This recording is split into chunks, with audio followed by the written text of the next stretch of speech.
Conceitualização cognitiva.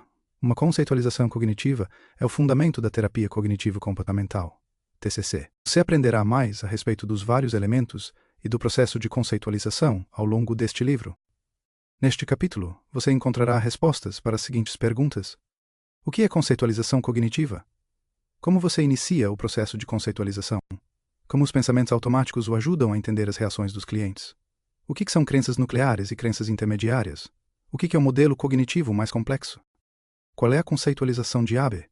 Como você preenche um diagrama de conceitualização cognitiva? Introdução à conceitualização cognitiva. A sua conceitualização fornece uma estrutura para o tratamento. Ela o ajuda a entender os clientes, seus pontos fortes e pontos fracos, suas aspirações e desafios, reconhecer como os clientes, desenvolver um transtorno psicológico com pensamento disfuncional e comportamento mal adaptativo, fortalecer a relação terapêutica, planejar o tratamento dentro e entre sessões, escolher intervenções apropriadas e adaptar o tratamento quando necessário, e superar pontos de bloqueio. Uma formulação orgânica e em desenvolvimento ajuda a planejar uma terapia eficiente e efetiva. Você começa a construir a conceitualização durante seu primeiro contato com o cliente e aprimora a cada contato posterior. É importante entender a formulação cognitiva para o S, diagnóstico, S, do cliente, as cognições típicas, as estratégias comportamentais e os fatores de manutenção. Mas depois você precisa ver se a formulação se ajusta ao seu cliente específico. Você continuamente coleta dados, resume o que ouviu, checa suas hipóteses com o cliente e modifica sua conceitualização quando necessário. Por exemplo, eu não sabia nas primeiras sessões que Maria tinha uma crença de desvalor. Somente quando ela teve uma discussão aos berros com sua mãe e irmã é que isso veio à tona. Você confirma, rejeita ou modifica suas hipóteses à medida que os clientes apresentam novas informações. Você continuamente se pergunta: os novos dados que acabei de obter partem de um padrão que já identifiquei ou isso é algo novo? Caso sejam dados novos, faça uma anotação para checar em sessões futuras se esses dados fazem parte de outro padrão. Você compartilha sua conceitualização e pergunta ao cliente se ela soa verdadeira ou parece correta. Se a sua conceitualização for acurada, o cliente invariavelmente diz algo como: sim, acho que está certo. Se você estiver errado, o cliente costuma dizer: não, não é bem assim. É mais comum pedir o feedback do cliente, fortalece a aliança e permite que você conceitualize mais acuradamente e realize um tratamento efetivo. De fato, compartilhar sua conceitualização pode por si só ser terapêutico. Abe se sentiu melhor quando sugeri que ele na verdade tinha somente um problema, ver a si mesmo como incompetente e um fracasso. Acho que você acredita nisso tão fortemente que evita fazer coisas que parecem difíceis. E quando está deprimido, quase tudo parece difícil. Pausa, você acha que posso estar certa? É importante que você se coloque no lugar de seus clientes, desenvolva empatia pelo que estão experimentando, entenda como estão se sentindo e perceba o mundo pelos olhos deles. As percepções, os pensamentos, as emoções e o comportamento dos clientes devem fazer sentido, considerando a interpretação das experiências passadas e atuais, seus pontos fortes e vulnerabilidades, seus valores e atributos pessoais, sua biologia e sua genética e epigenética. Sua conceitualização também o ajuda a entender e se basear nos atributos positivos e habilidades dos seus clientes. Ajudá-los a tomar conhecimento dos seus pontos fortes e recursos pode levar a um melhor funcionamento e a uma melhora no humor e na resiliência. Também o ajuda a entender como e por que os obstáculos para atingir os objetivos surgiram e foram mantidos. Iniciando o processo de conceitualização, há muitas perguntas que você deve ter em mente durante o tratamento para desenvolver e refinar sua conceitualização. O capítulo 5 traz uma descrição da sessão de avaliação, em que você começará a coletar uma grande quantidade de informações, identificação do cliente, queixa principal, sintomas principais, estado mental e diagnóstico, medicações psiquiátricas atuais e tratamento atual, relações significativas, melhor funcionamento ao longo da vida e vários aspectos da sua história. Você continuará a reunir dados ao longo do tratamento. Os pensamentos automáticos ajudam a explicar as reações dos clientes. A TCC está baseada no modelo cognitivo, que levanta a hipótese de que as emoções, os comportamentos e a fisiologia das pessoas são influenciados pela sua percepção dos acontecimentos, tanto externos, como ser reprovado em uma prova, quanto internos, como sintomas físicos angustiantes. Não é uma situação em si que determina o que as pessoas sentem e fazem, mas como elas interpretam uma situação. Imagine, por exemplo, uma situação em que várias pessoas estão lendo um texto básico sobre TCC. Elas têm respostas emocionais e comportamentais bem diferentes à mesma situação, com base no que está se passando em suas mentes enquanto leem. O leitor pensa, isso realmente faz sentido. Até que, enfim, apareceu um livro que vai me ensinar a ser um bom terapeuta. O leitor se sente animado e continua a leitura. Já o leitor B pensa, esta abordagem é muito simplista, não vai funcionar nunca. O leitor B se sente desapontado e fecha o livro. O leitor C tem os seguintes pensamentos, este livro não é o que eu esperava, que desperdício de dinheiro. O leitor C está insatisfeito e descarta completamente o livro. O leitor D pensa, eu realmente preciso aprender tudo isso. E se eu não conseguir entender? O leitor D se sente ansioso e continua lendo repetidamente as mesmas poucas páginas. O leitor tem pensamentos diferentes. Isso é muito difícil. Eu sou tão burro. Jamais vou entender isso. Nunca vou conseguir ser um terapeuta. O leitor sente-se triste e liga a televisão. A forma como as pessoas se sentem emocionalmente e a forma como se comportam estão associadas a como elas interpretam e pensam a respeito de uma situação. A situação em si não determina diretamente como elas se sentem ou o que fazem. As reações das pessoas sempre fazem sentido depois que sabemos o que elas estão pensando. Você ficará particularmente interessado no nível de pensamento que pode operar de forma simultânea, com um nível de pensamento mais óbvio e superficial. Enquanto está lendo este texto, poderá notar esses dois níveis. Parte da sua mente está se concentrando nas informações no texto, ou seja, você está tentando entender e integrar as informações factuais. Em outro nível, no entanto, pode estar tendo alguns pensamentos rápidos e avaliativos sobre a situação. Essas cognições são chamadas de pensamentos automáticos e não são resultantes de deliberação ou raciocínio. Ao contrário, esses pensamentos parecem brotar de forma espontânea. Frequentemente, eles são muito rápidos e breves. Você pode quase nem perceber esses pensamentos. É muito mais provável que esteja consciente da emoção ou comportamento que se segue. Mesmo que você esteja consciente dos seus pensamentos, provavelmente irá aceitá-los sem críticas, acreditando que eles são verdadeiros. Você pergunte-se, o que estava passando pela minha mente? Quando você começa a se sentir disfórico, você se sente inclinado a se comportar de uma maneira disfuncional, ou a evitar se comportar de uma maneira adaptativa.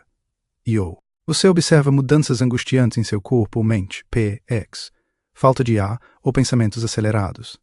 Tendo identificado seus pensamentos automáticos, você pode, e provavelmente já o faz em certa medida, avaliar a validade do seu pensamento. Por exemplo, quando tem muitas coisas para fazer, algumas vezes tenho o pensamento automático. Eu nunca vou conseguir terminar tudo. Mas faço uma checagem automática da realidade, relembrando experiências passadas e lembrando a mim mesmo, está tudo bem. Você sabe que sempre consegue fazer o que precisa. Quando as pessoas acham que a interpretação delas a respeito de uma situação é errônea e a corrigem, elas provavelmente descobrem que seu humor melhora, que se comportam de maneira mais funcional e ou sua reação fisiológica diminui. Em termos cognitivos, quando pensamentos disfuncionais são sujeitos à reflexão objetiva, nossas emoções, comportamento e reação fisiológica costumam mudar. Mas de onde surgem os pensamentos automáticos? O que faz uma pessoa interpretar uma situação de forma diferente de outra?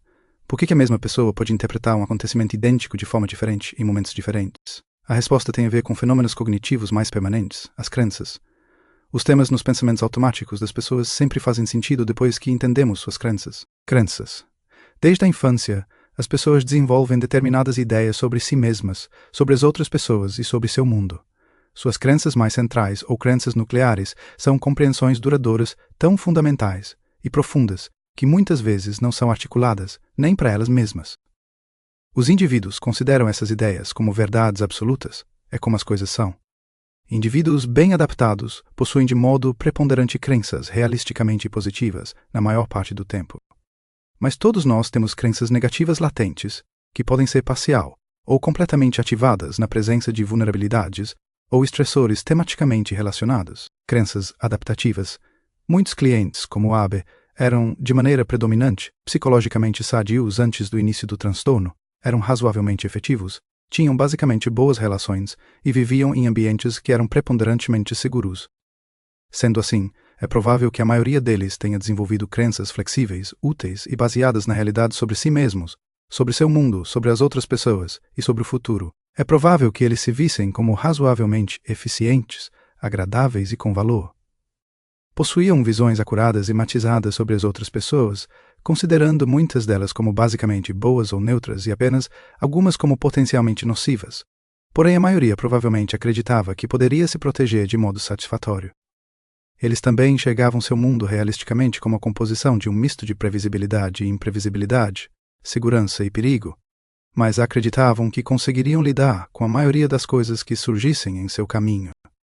Eles percebiam seu futuro como experiências positivas, neutras e negativas, acreditando que poderiam lidar com os infortúnios, algumas vezes com a ajuda de outras pessoas, e que ficariam bem no final. Figura 3.1 Crenças nucleares adaptativas sobre si mesmo. Os equivalentes negativos latentes dessas crenças podem temporariamente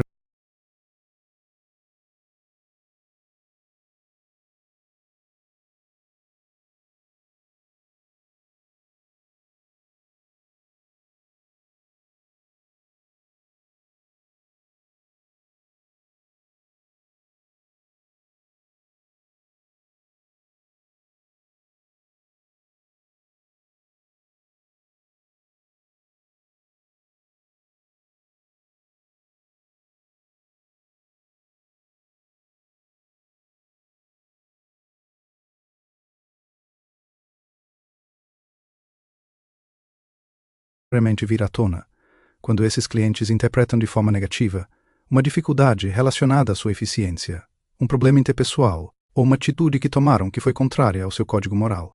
Mas provavelmente as revertem para suas crenças nucleares mais baseadas na realidade depois de um curto período de tempo, isto é, a não ser que tenham desenvolvido um transtorno agudo. Quando isso acontece, eles podem precisar de tratamento para ajudá-los a restabelecer suas crenças primariamente adaptativas. Entretanto, a situação é diferente para outros clientes, sobretudo aqueles com transtorno da personalidade, como Maria. Suas crenças positivas adaptativas podem ter sido relativamente fracas ou até inexistentes, quando estavam em período de desenvolvimento e entrando na idade adulta. E, em geral, precisam de tratamento para ajudá-los a desenvolver e fortalecer crenças adaptativas. Note que alguns clientes possuem crenças excessivamente adaptativas, sobremaneira se forem maníacos ou hipomaníacos. Eles podem ver a si mesmos, os outros, o mundo e ou o futuro de forma irrealisticamente positiva. Quando essas crenças são disfuncionais, eles podem precisar de ajuda para encarar suas experiências de forma mais realística, o que vai em uma direção negativa. Crenças negativas disfuncionais.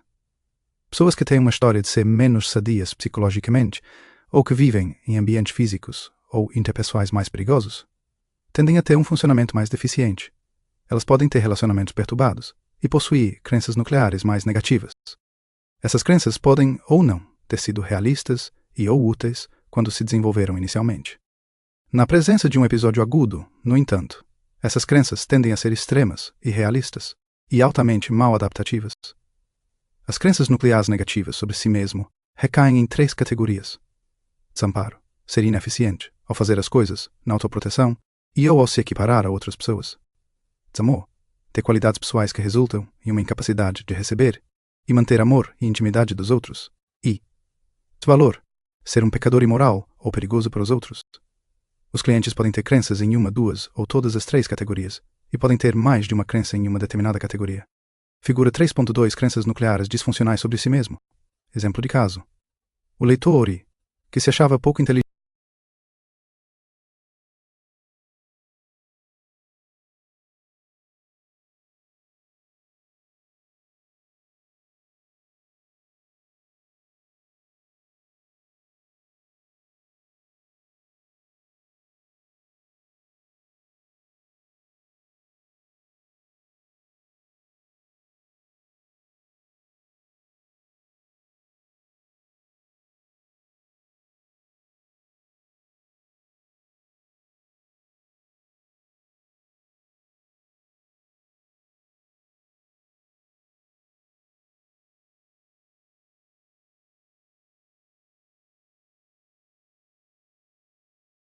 para dominar o conteúdo deste texto, muitas vezes tinha uma preocupação semelhante quando precisava se envolver em uma tarefa nova, alugar um carro, montar uma estante ou pedir um empréstimo no banco.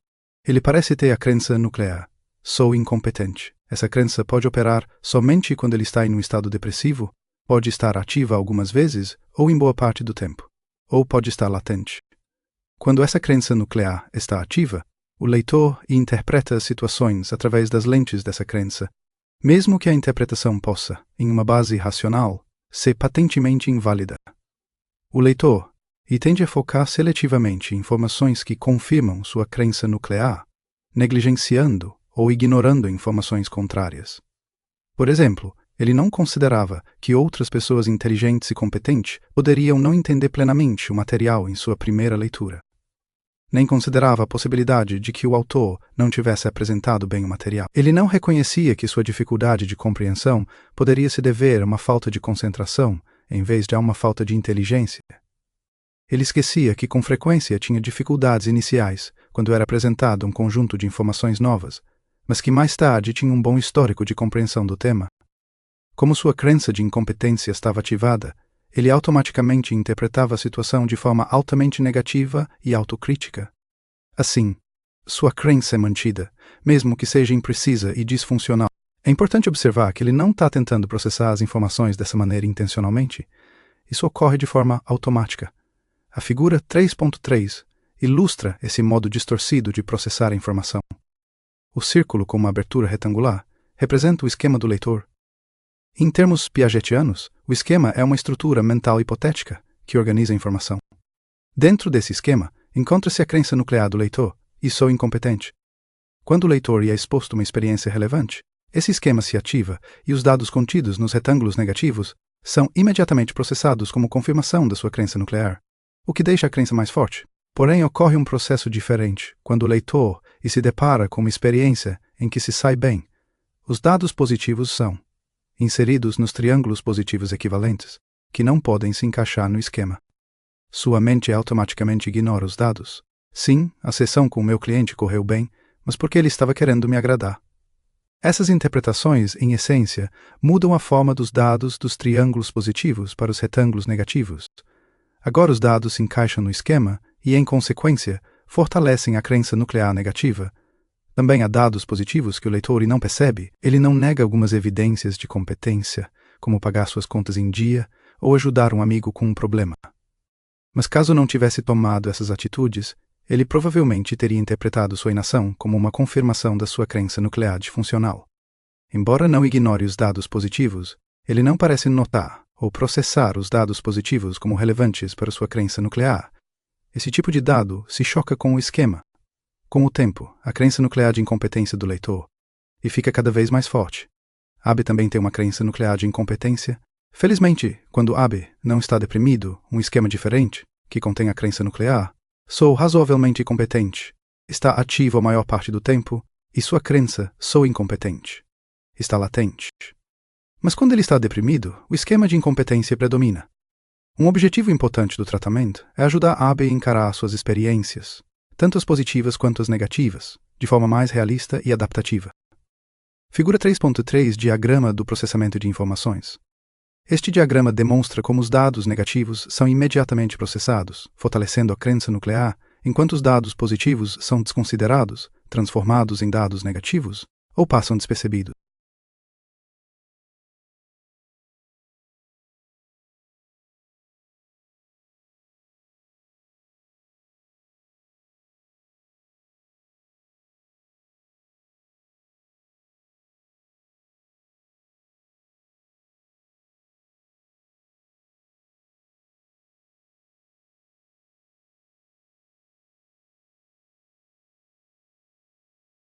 Crenças intermediárias, atitudes, regras e pressupostos. Crenças nucleares são o nível mais fundamental de crença. Quando os clientes estão deprimidos, essas crenças tendem a ser negativas, extremas, globais, rígidas e generalizadas. Pensamentos automáticos, as palavras ou imagens reais que passam pela mente de uma pessoa, são específicos para a situação e podem ser considerados como o nível mais superficial de cognição. As crenças intermediárias existem entre os dois. As crenças nucleares influenciam o desenvolvimento dessa classe intermediária de crenças, que consiste em atitudes, regras e pressupostos, frequentemente não expressos. Observe que muitas atitudes indicam os valores dos clientes.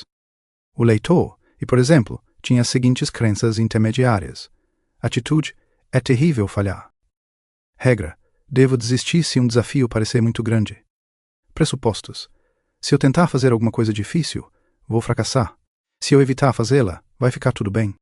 Essas crenças influenciam a sua visão de uma situação, a qual, por sua vez, influencia como ele pensa, sente e age. A relação dessas crenças intermediárias com as crenças nucleares e os pensamentos automáticos está representada a seguir. Como se originam as crenças nucleares e as crenças intermediárias.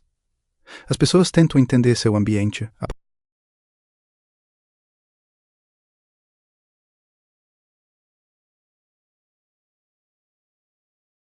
partir do seu estágio no desenvolvimento. Elas precisam organizar sua experiência de forma coerente para funcionar adaptativamente. Suas interações com o mundo e as outras pessoas, influenciadas pela sua predisposição genética, levam a determinados entendimentos, suas crenças, que podem variar quanto à sua precisão e funcionalidade. De particular importância para o terapeuta que trabalha com TCC é que as crenças disfuncionais podem ser desaprendidas e novas crenças mais funcionais e baseadas na realidade podem ser desenvolvidas e fortalecidas durante o tratamento. A forma mais rápida de ajudar os clientes a se sentirem melhor e a agirem de maneira mais adaptativa é auxiliá-los a identificarem e fortalecerem suas crenças adaptativas mais positivas e a modificarem suas crenças imprecisas. Depois que se consegue isso, os clientes tendem a interpretar situações ou problemas atuais e futuros de forma mais construtiva. Na maioria dos casos, podemos trabalhar tanto direta quanto indiretamente nas crenças positivas desde o começo do tratamento. Mas, em geral, precisamos primeiro trabalhar indiretamente as crenças nucleares negativas e mais diretamente depois. Mesmo a identificação de crenças nucleares negativas pode desencadear afeto negativo significativo que pode levar os clientes a se sentirem inseguros.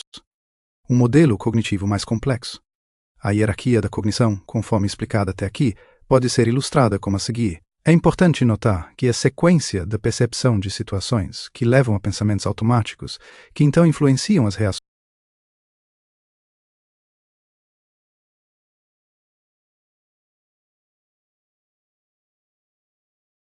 das pessoas, é às vezes uma supersimplificação. Pensamento, humor, comportamento e fisiologia podem afetar uns aos outros. Também há muitos tipos diferentes de situações desencadeantes, internas e externas, sobre as quais os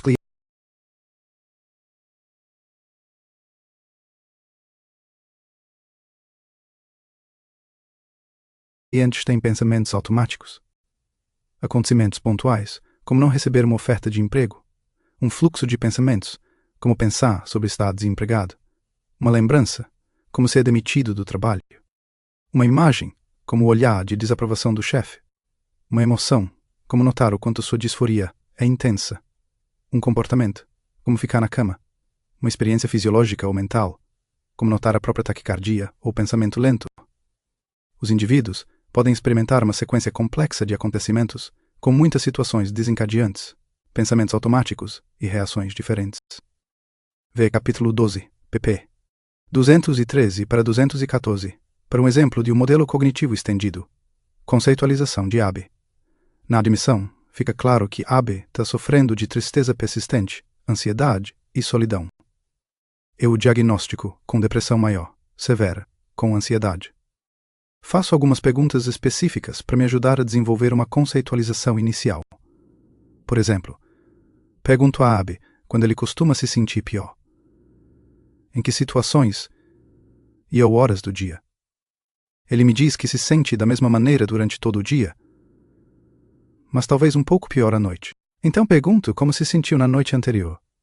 Quando Abe confirma que estava deprimido como de costume, pergunto: o que estava passando pela sua mente? Desde o começo, obtenho uma amostra de pensamentos automáticos importantes.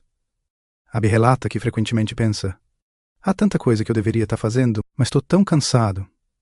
Mesmo que eu tente, vou fazer um trabalho ruim. E eu me sinto tão deprimido. Nada vai fazer com que eu me sinta melhor. Ele também relata uma imagem, um quadro mental, que surgia flashes na sua mente. Ele se via, em algum momento em um futuro indeterminado, sentado no escuro, sentindo-se completamente sem esperança e desamparado. Também procura os fatores que mantêm a depressão de Abe. Evitação é um problema importante. Ele evita limpar seu apartamento, tratar dos seus assuntos, socializar com amigos, procurar um novo emprego e pedir ajuda a outras pessoas. Portanto, ele carece de experiências que poderiam ter lhe dado uma sensação de controle, prazer ou conexão. Seu pensamento negativo o deixa inativo e passivo. Sua inatividade e passividade reforçam seu sentimento de estar desamparado e sem controle da situação. Quando criança, Abe tentava compreender a si mesmo, aos outros e seu mundo, aprendendo, por exemplo, com suas experiências, interações com outras pessoas e pela observação direta. Suas percepções também eram indubitavelmente influenciadas por sua herança genética. As experiências precoces dentro da família prepararam o terreno para sua crença nuclear de competência e incompetência. Abi era o mais velho de 3 meninos. Quando tinha 11 anos, seu pai abandonou a família e nunca mais voltou. Sua mãe, sozinha, trabalhava em 2 empregos e se apoiava fortemente nele. Depois que seu pai foi embora, ela costumava pedir que Abi fizesse coisas que eram muito difíceis, por exemplo, manter a casa limpa, lavar roupa e cuidar de seus irmãos mais novos. Abi tinha um valor sólido de ser um bom filho, fazendo o que lhe era solicitado e ajudando os outros. A expectativa que tinha de si mesmo era de que deveria ser capaz de fazer tudo o que sua mãe pedisse, mas muitas vezes ele não conseguia realizar a tarefa.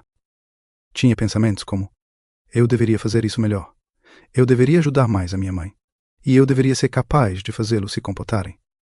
Nas poucas ocasiões em que perguntava a sua mãe o que deveria fazer para controlar melhor o comportamento de seus irmãos, ela dizia, irritada: descubra você mesmo. Nem todo jovem nesse tipo de situação se percebe como incapaz. Alguns jovens, por exemplo, culpam suas mães por esperarem demais deles.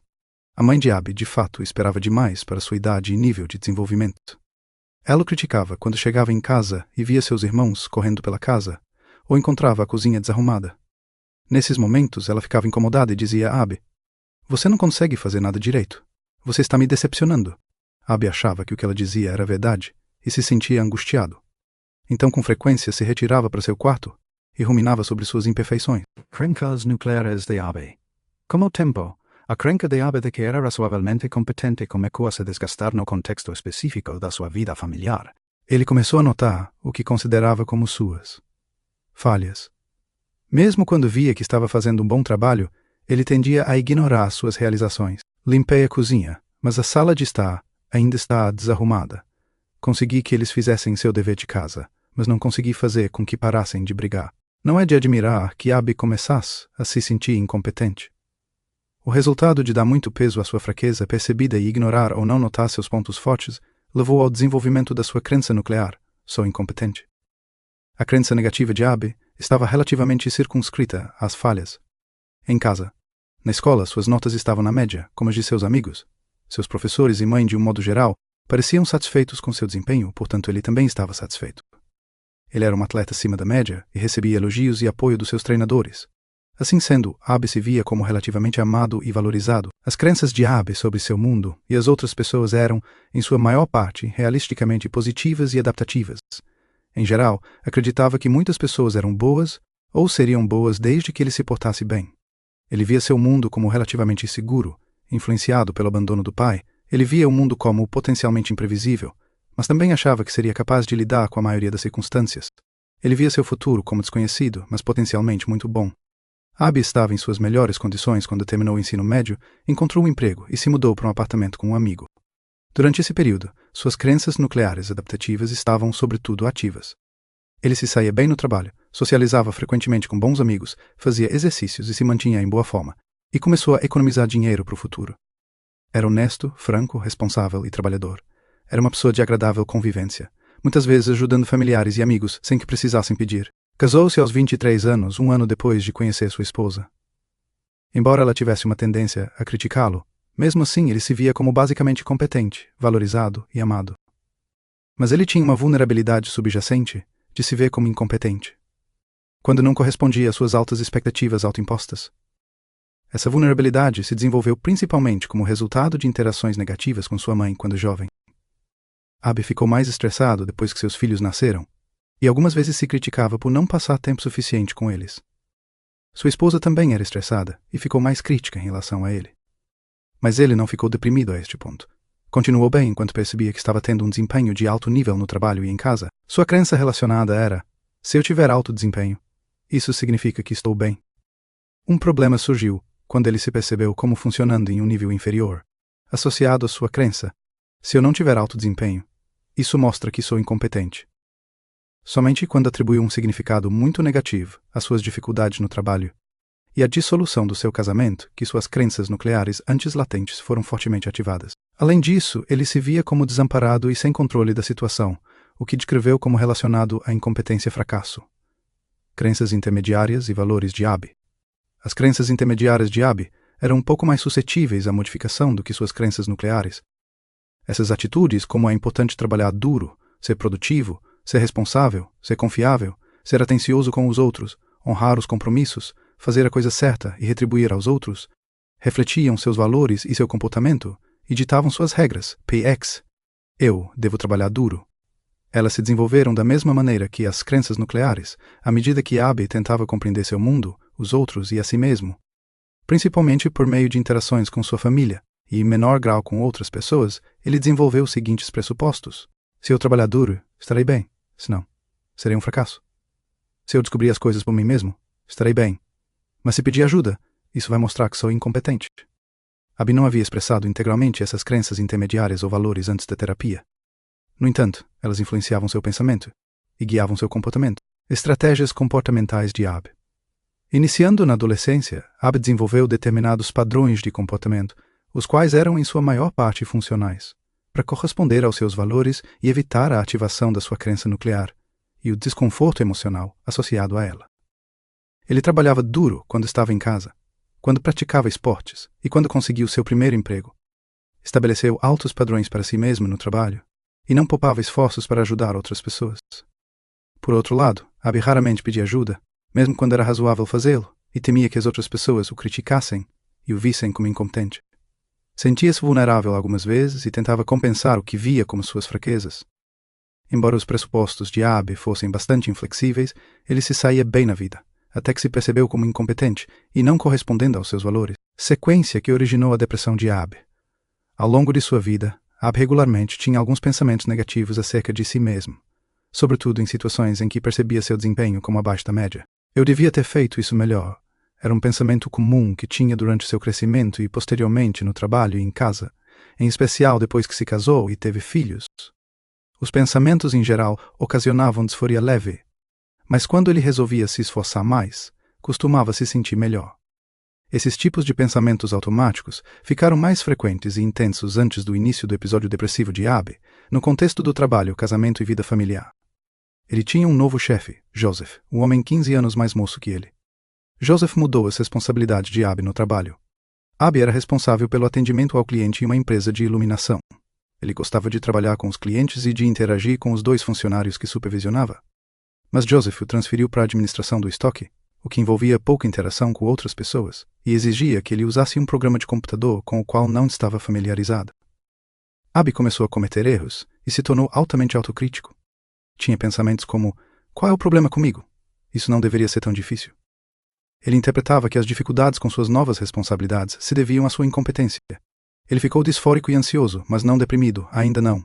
Abe por fim pediu ajuda, mas Joseph rosnou para ele, dizendo que Abe deveria ser capaz de descobrir o que fazer. Em vez de continuar a pedir ajuda, Abe se esforçou ainda mais. Porém, mesmo assim, não conseguia entender como cumprir algumas das suas novas responsabilidades. Quando chegava a considerar pedir ajuda novamente, ele pensava: Joseph vai me menosprezar. E se ele disser que eu sou incompetente, posso ser demitido? Suas crenças de incompetência e vulnerabilidade ficaram mais fortes. Logo suas emoções negativas começaram a repercutir em casa, quando ele ruminava acerca de suas falhas percebidas. Quando desenvolveu sintomas de depressão, especialmente um humor deprimido e grande fadiga, ele alterou suas atividades. Começou a se afastar das outras pessoas, incluindo sua esposa. No jantar, sentava-se quase em silêncio, apesar dos esforços de sua esposa para fazer com que ele se abrisse. Depois do jantar, em vez de fazer as tarefas domésticas, em geral se sentava na sua poltrona, ruminando sobre suas falhas percebidas. Nos fins de semana, ficava sentado no sofá por horas, assistindo à televisão. Sua esposa ficava muito impaciente quando ele relutava em fazer planos sociais, quando ajudava muito menos nas tarefas de casa e quando falava pouco com ela. Ela começou a resmungar e a criticá-lo muito mais do que antes. Seus próprios pensamentos autocríticos foram ficando cada vez mais intensos também. Sua evitação resultava em menos oportunidades para que se sentisse competente, no controle, produtivo e conectado com os outros, valores cruciais para ele, e em uma escassez de atividades prazerosas e agradáveis que poderiam ter melhorado seu humor. À medida que desenvolvia sintomas mais fortes de depressão, começou a evitar tarefas adicionais que achava que não realizaria bem, como pagar as contas e cuidar do jardim. Ele tinha muitos pensamentos automáticos em várias situações sobre a probabilidade de fracassar. Esses pensamentos o levaram a se sentir triste, ansioso e desesperançado. Ele considerava suas dificuldades como devidas a um defeito inato e não como resultado da interferência da depressão. desenvolveu um senso generalizado de incompetência e impotência e restringiu ainda mais suas atividades. O relacionamento com a sua esposa ficou tenso, e eles começaram a ter conflitos significativos. Sua interpretação era de que o conflito significava que ele estava fracassando no casamento, que era incompetente como marido. No curso de vários meses, os problemas de Abby no trabalho foram piorando. Joseph ficou muito crítico e desvalorizou Abby na sua avaliação de desempenho anual. A depressão de Abby se intensificou significativamente quando sua esposa pediu o divórcio. Ele ficou preocupado com pensamentos de como havia decepcionado sua esposa, seus filhos e seu chefe. Sentia-se como aquilo e tinha uma crença de que era um fracassado incompetente. Sentia-se, achava que estava, à mercê de seus sentimentos de tristeza e desesperança, não tem o controle da situação, e achava que não havia nada que pudesse fazer para se sentir melhor. Estou desamparado. E então perdeu o emprego. Essa sequência de acontecimentos ilustra o modelo de stress. Abby tinha certas vulnerabilidades, valores muito fortes e rígidos de produtividade e responsabilidade, processamento da informação enviesada, uma tendência a se ver como incompetente, e fatores de risco genéticos. Quando essas vulnerabilidades foram expostas a estressores relevantes, perda do emprego e do casamento, ele ficou deprimido. A depressão de Abby foi mantida pelos seguintes fatores ou mecanismos: uma constante interpretação negativa de suas experiências, viés atencional, notando tudo o que não estava indo bem ou não estava dando certo, evitação e inatividade, que resultavam em poucas oportunidades para prazer, sentimentos de realização e de conexão, afastamento social, autocrítica aumentada, deterioração das habilidades para a solução de problemas, memórias negativas, ruminação sobre falhas percebidas, preocupação sobre o futuro. Esses fatores afetavam negativamente a autoimagem de Abby e ajudavam a manter a sua depressão. Pontos fortes, recursos e qualidades pessoais de Abby.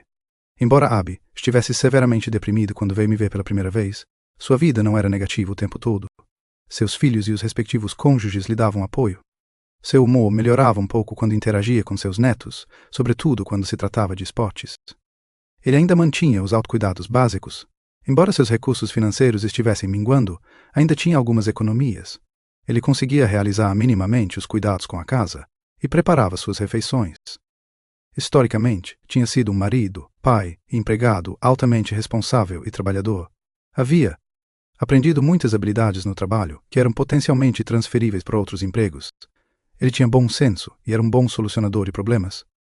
Resumindo, a crença de Abby de que era incompetente provinha de acontecimentos na infância, especialmente pela interação com sua mãe crítica, que sempre dizia que ele estava fazendo um trabalho ruim, em tarefas que iam além das suas habilidades, e que a estava decepcionando. No entanto, teve experiências escolares neutras ou relativamente positivas, e sua crença nuclear dominante era de que ele estava bem. Anos mais tarde, o estresse significativo no trabalho e em casa contribuiu para a ativação de sua crença nuclear de incompetência e seu uso de estratégias de enfrentamento mal adaptativas, mais notadamente evitação, que desencadearam sua crença de impotência. Ele evitava pedir ajuda, afastou-se de sua esposa e amigos e ficava sentado no sofá por horas em vez de ser produtivo. Além disso, tornou-se altamente autocrítico. Por fim, Abby ficou deprimido, e suas crenças nucleares mal adaptativas se tornaram plenamente ativas. As crenças de Abby o deixaram vulnerável a interpretar os acontecimentos de forma negativa. Ele não questionava seus pensamentos, ao contrário, os aceitava sem críticas. Os pensamentos e crenças por si só não causaram a depressão. A depressão é indubitavelmente causada por uma variedade de fatores psicossociais, genéticos e biológicos. É possível que Abby tivesse uma predisposição genética para a depressão. Entretanto, sua percepção das circunstâncias e comportamento na época, sem dúvida, facilitaram a expressão de uma vulnerabilidade biológica e psicológica. Depois que sua depressão se manifestou, essas cognições negativas influenciaram fortemente seu humor e ajudaram a manter o transtorno. Os diagramas de conceitualização cognitiva. É importante desenvolver conceitualizações baseadas nos pontos fortes e também baseadas no problema.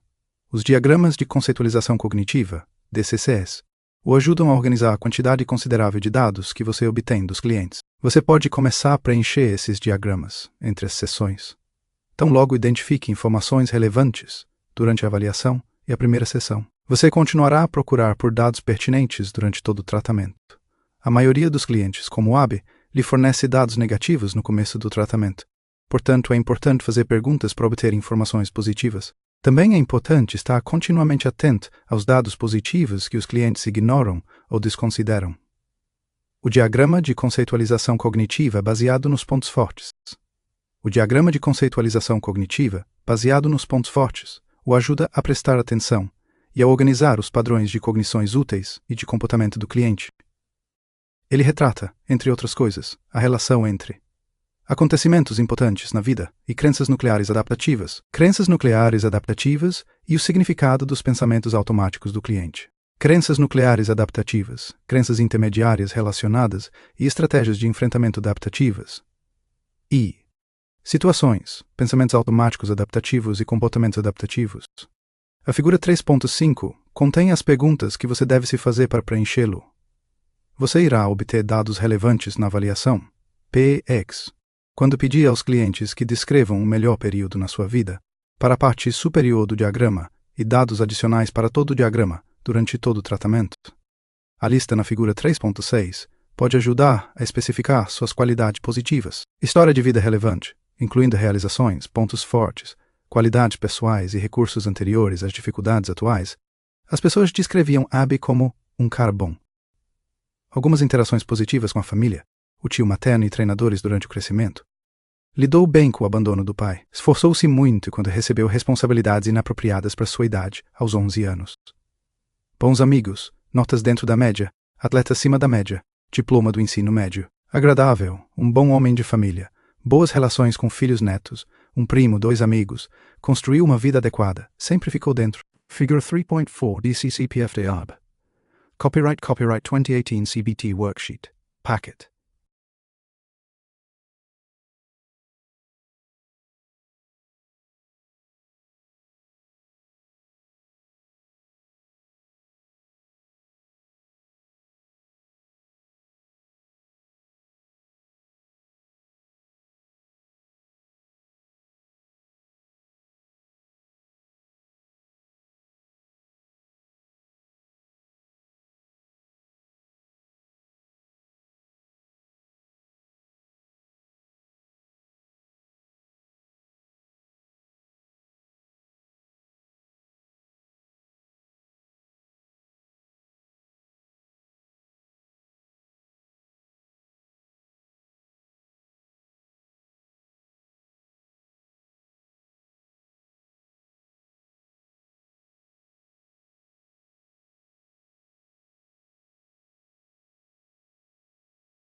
O DCPF é muito complexo para ser apresentado aos clientes. Se você fizer isso, mostre-lhes uma cópia em branco.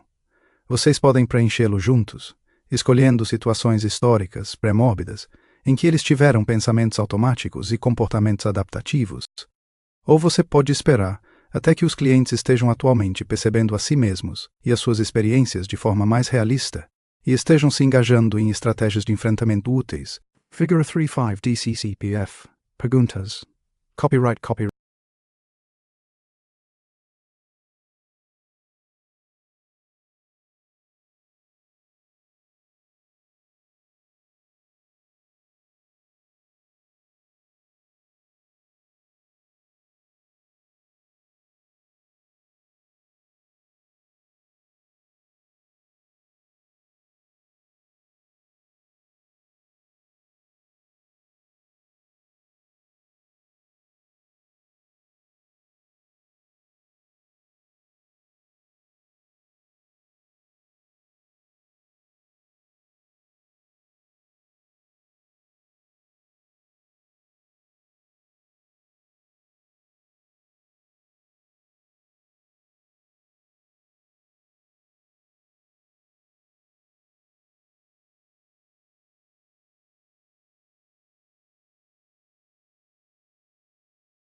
o diagrama de conceitualização cognitiva tradicional. O DCC tradicional, aquilo é baseado no problema, organiza a informação mal adaptativa que você coleta sobre seus clientes. Você irá reunir dados na avaliação e durante todo o tratamento. Inicie preenchendo assim que começar a ver padrões nos temas dos pensamentos automáticos ou comportamentos inúteis dos clientes. Este DCC representa, entre outras coisas, a relação entre acontecimentos importantes na vida e crenças nucleares e o significado dos pensamentos automáticos dos clientes. Crenças nucleares, crenças intermediárias e estratégias de enfrentamento disfuncionais. E situações desencadeantes, pensamentos automáticos e reações. Figure 37 DCC. Traditional. Copyright 2000.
A figura 3.8 apresenta perguntas para ajudá-lo a preencher o DCC.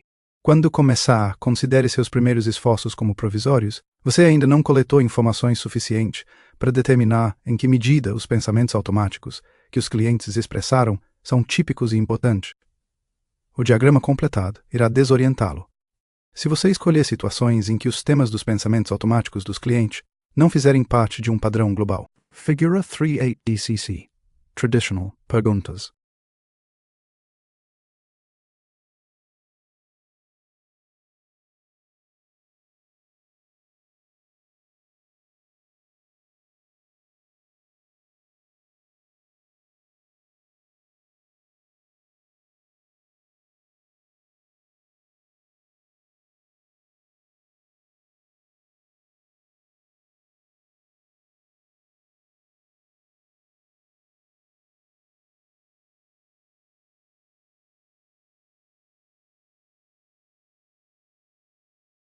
Você compartilha sua conceitualização parcial com os clientes verbalmente a cada sessão, à medida que resume as suas experiências na forma do modelo cognitivo.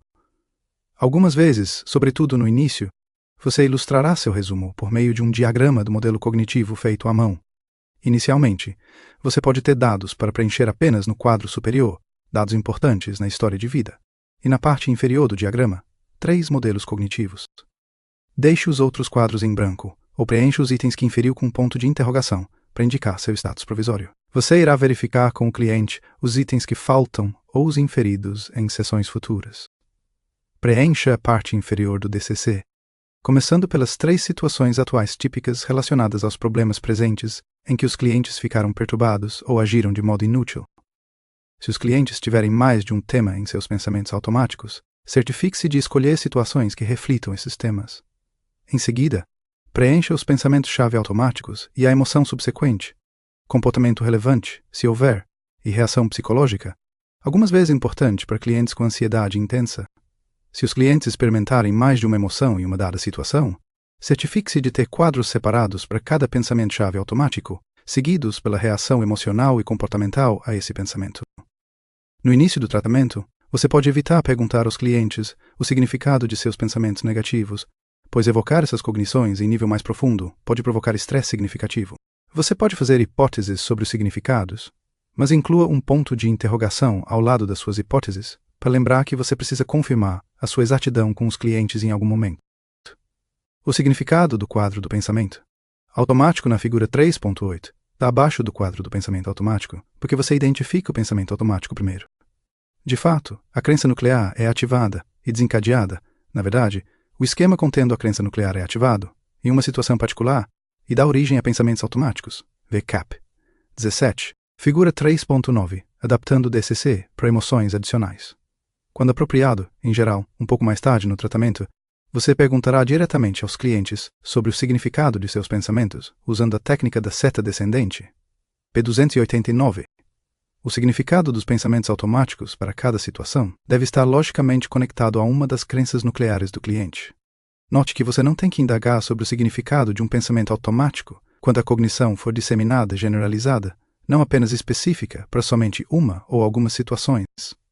O pensamento automático de Abe, sou um fracasso, também era uma crença nuclear, pois ele não acreditava que era um fracasso em apenas uma situação, PX, quando via correspondência empilhada. Sobre a mesa, quando tinha esse pensamento, ele pretendia dizer que era um fracasso geral como pessoa.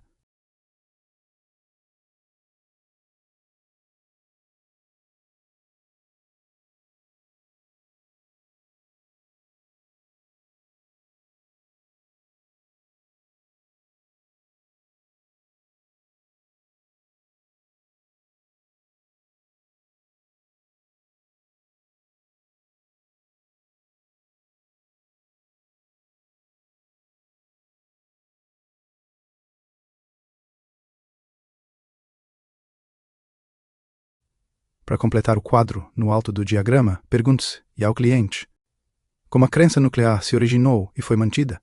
Que acontecimentos o cliente experimentou na vida, frequentemente incluindo a infância e a adolescência, se forem relevantes, que poderiam estar relacionados ao desenvolvimento e à manutenção das crenças?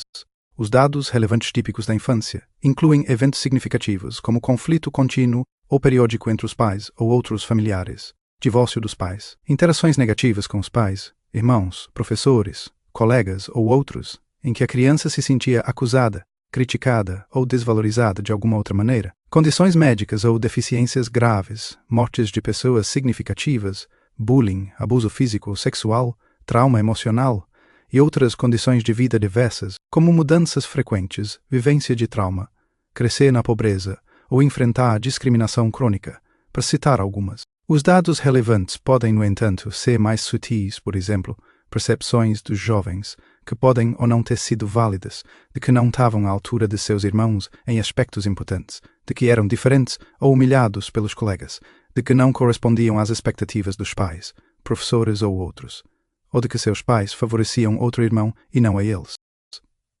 A seguir, pergunte-se, quais são as crenças intermediárias mais importantes do cliente, regras, atitudes e pressupostos condicionais? Regras inúteis frequentemente começam com eu deveria ou eu não deveria.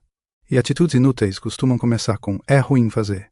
Essas regras e atitudes estão muitas vezes conectadas aos valores do cliente ou podem servir para proteger o cliente da ativação da crença nuclear. Os pressupostos amplos dos clientes, em geral, refletem suas regras e atitudes e associam suas estratégias de enfrentamento mal adaptativas à crença nuclear. Eles geralmente são expressos assim: se eu então. No entanto, se eu então. A figura 3.10 mostra as crenças intermediárias e estratégias de enfrentamento do leitor, e os padrões de comportamento disfuncionais que estão associados a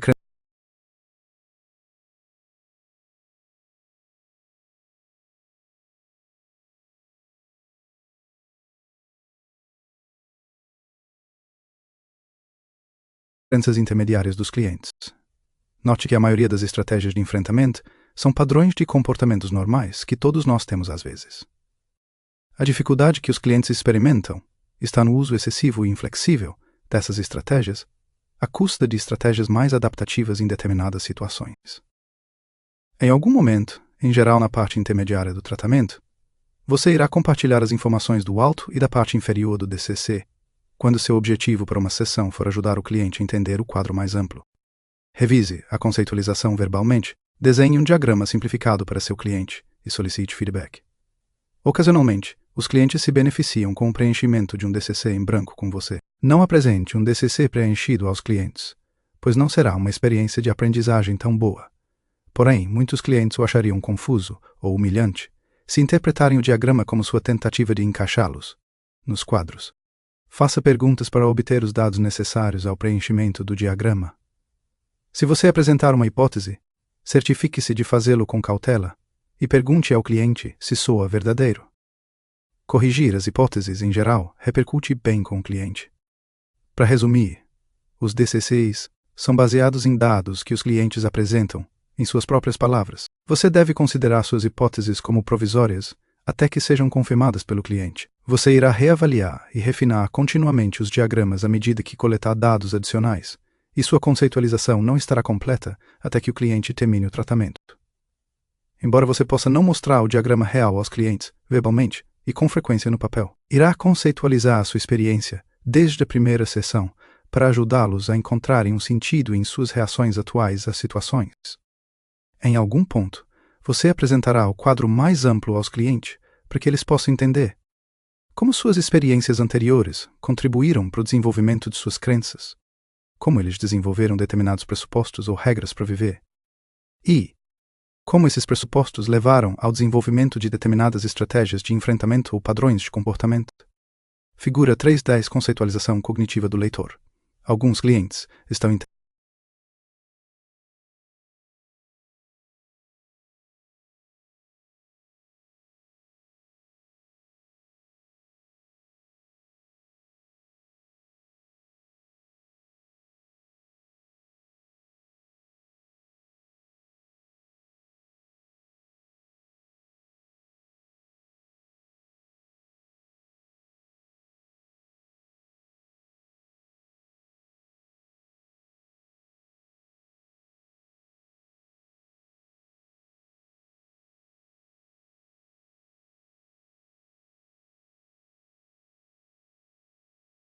intelectual e emocionalmente prontos para ver o quadro mais amplo no começo da terapia. Você deve esperar para apresentá-lo aos demais, sobretudo aqueles com quem você não tem uma relação terapêutica sólida ou que não compreendem plenamente o modelo cognitivo ou o aceitam como verdadeiro. Conforme mencionado antes, sempre que apresentar a sua conceitualização, peça ao cliente a confirmação, negação ou modificação de cada parte. Figura 3.11 DCC, simplificado. Por fim, um curso online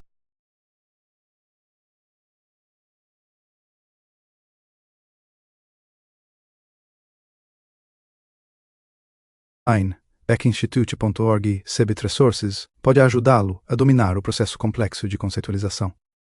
E com frequência é útil praticar conceitualizando personagens em um filme ou romance. Resumo: conceitualizar os clientes em termos cognitivos é crucial para determinar o curso de tratamento mais efetivo e eficiente. Também auxilia no desenvolvimento de empatia, o ingrediente que é essencial no estabelecimento de uma boa relação terapêutica.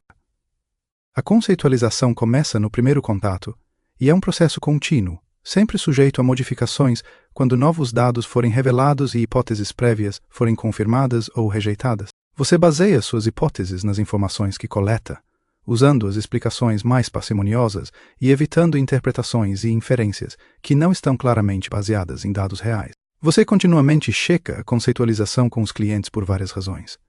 Para se assegurar de que ela é acurada, para demonstrar-lhes sua compreensão acurada e ajudá-los a entenderem a si mesmos, suas experiências e os significados que eles atribuem às suas experiências. O processo contínuo de conceitualização é enfatizado ao longo deste livro, assim como as técnicas para apresentar a sua conceitualização aos clientes. Perguntas para reflexão. Como um indivíduo desenvolve depressão? Por que a conceitualização é tão importante? Exercício prático. Faça download de um DCC tradicional e comece a preenchê-lo usando Maria como cliente. Você encontrará informações sobre ela nas páginas 2, 25 e 30. Continue acrescentando dados à medida que obtiver mais informações. Lembre-se de colocar pontos de interrogação ao lado de tudo que inferiu, a relação terapêutica. Acho que para a maioria